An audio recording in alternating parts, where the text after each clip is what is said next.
मित्रों, बिहार और यूपी दो ऐसे राज्य हैं जहां पर देश के 35 करोड़ से भी ज़्यादा आबादी रहती है।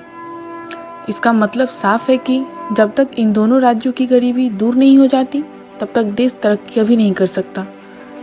अभी यूपी और बिहार के मौजूदा हालात तो हम सभी को ही मालूम है, लेकिन ये दोनों राज्य शुरुआत से इतने ज़्यादा गरीब नहीं हुआ करते थे, बल्कि एक समय ऐसा भी था जब ये दोनों राज्य दूसरे राज्यों से भी संपन्न माने जाते थे। अब ऐसे में सवाल ये उठता है कि आखिर इन राज्यों को गरीब होने की शुरुआत कहाँ से हुई। अब इस सवाल का जवाब जानने के लिए समय में थोड़ा पीछे जाएं तो यह मालूम चलता है कि इन राज्यों के पतन की शुरुआत 1793 में हुई थी। दरअसल इसी साल यूपी और बिहार के अंदर अंग्रेज सरकार के द्वारा पार्लियामेंट सेटलमेंट एक्ट संसद समझौता अधिनियम लागू हुआ था। यह वो दौर था जब भारत के अंदर टैक्स के रूप में लोगों को लगान देना पड़ता था,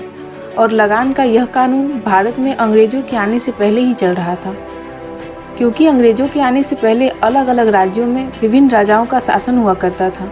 वो अपने अपने लोगों से लगान वसूलते थे, और फिर जब अंग्रेज भारत में आए तो फिर उन्होंने भी लोगों से लगान लेना शुरू कर दिया।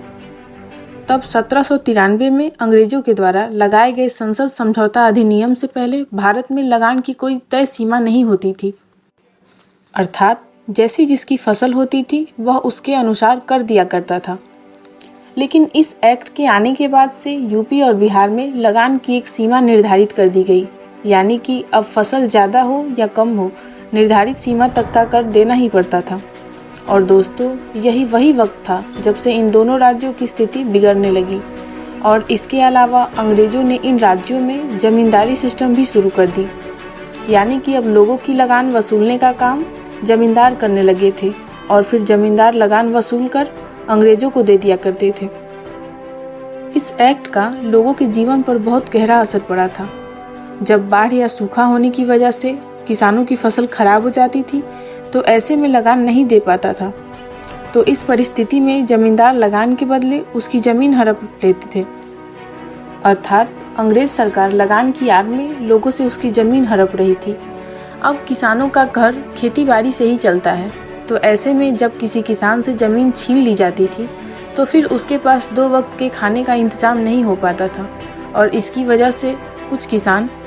नक्सलवादी बन जाते थे, तो कुछ ऐसे ही गरीबी में अपना जीवन बिताते। और दोस्तों, हैरानी की बात यह थी कि अंग्रेज़ों ने इस एक्ट को पूरे भारत में लागू नहीं किया था, बल्कि यह सिर्फ यूपी और बिहार में ही लागू हुआ था। और इससे यह मालूम चलता है कि अंग्रेज़ों की निराशा सिर्फ इन 2 राज्यों पर ही था। यूपी और बिहार के अंदर जमींदारी सिस्टम आज़ाद होने तक लागू रहा, यानी कि लगभग 150 सालों तक अंग्रेज किसानों पर अपना जुल्म करते थे, और इतने लंबे समय तक उन्होंने किसानों को पूरी तरह से बर्बाद कर दिया। साल 1947 में जब देश आज़ाद हुआ तो यूपी और बिहार से यह जमींदारी प्रथा को ख़त्म कर दिया गया, लेकिन अब तक यहाँ के किसानों को इतना ज़्यादा नुकसान पहुँचाया जा चुका था कि उसकी भरपाई आज तक नहीं हो पाई है। भारत के 2 नोबेल पुरस्कार विजेता अभिजीत बनर्जी और लक्ष्मी अय्यर ने एक रिपोर्ट तैयार की थी,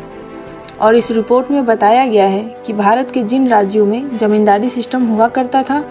वहां पर 1960 में भी फसलों का उत्पादन दूसरे राज्यों से काफ़ी कम था, और इन राज्यों में अपराध दर बहुत बढ़ चुका था। इसके अलावा भी अभिजीत और लक्ष्मी की रिपोर्ट में बहुत सारी ऐसी बातें बताई गई थी जिससे कि यह पता चलता है कि देश के आज़ाद होने के बाद भी जमींदारी प्रथा होने की वजह से यूपी और बिहार के लोग काफ़ी गरीब रह गए थे। तो दोस्तों, अभी तक तो हम लोगों ने अंग्रेज़ों द्वारा लगान और ज़मींदारी सिस्टम लागू करने की बातें की, लेकिन चलिए अब हम बताते हैं कि आगे चलकर यूपी और बिहार के किसानों पर इसका क्या फ़र्क पड़ा था। साल 2003 के एक रिपोर्ट के अनुसार यूपी और बिहार राज्यों में रहने वाले 35% किसान परिवार ऐसे थे जिसके पास अपनी कोई ज़मीन नहीं थी, और 15% परिवार ऐसे थे जिनके पास 1 एकड़ से भी कम ज़मीन थी। अब सोचने वाली बात यह है कि अगर इन किसानों के पास अपनी ज़मीन है ही नहीं तो फिर इनकी ज़मीन आखिर गई कहाँ। असल में वह ज़मीन साल 2003 में भी ज़मींदारों के पास ही है, और इसका मतलब यह है कि कागज़ पर तो ज़मींदारी सिस्टम ख़त्म हो चुका है, लेकिन ज़मीनी स्तर पर यह आगे भी कई दशकों तक इसी तरह से चलता रहा। आज इन राज्यों में जिन लोगों के पास ज़्यादा ज़मीन है वह खेती का काम ही नहीं करते, बल्कि शहर में रहकर ऐशो आराम की ज़िंदगी बिताते हैं।